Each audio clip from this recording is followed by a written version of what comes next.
Dans ce document à savoir numéro 1, nous allons parler des transformations chimiques forcées. Il est possible de forcer le sens d'évolution d'une transformation chimique ou le sens d'évolution d'un système chimique en apportant de l'énergie au système. Le système évolue alors de manière à ce que le quotient de réaction, QR, s'éloigne de la valeur de la constante d'équilibre.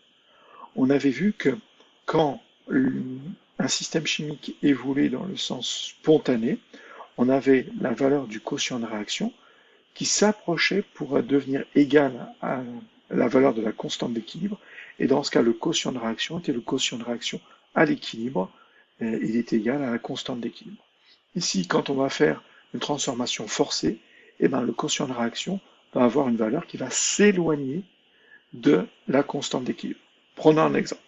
Si le quotient de réaction initial est supérieur à la constante d'équilibre, par exemple, si le quotient de réaction initial vaut 100, quand la constante d'équilibre vaut 1, alors le quotient de réaction, quand on va faire une transformation forcée, il va augmenter.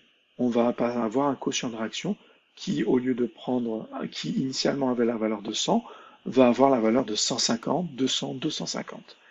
Et la valeur finale, il n'y aura pas d'équilibre ici, parce que la valeur finale, c'est quand on va arrêter de fournir de l'énergie au système chimique.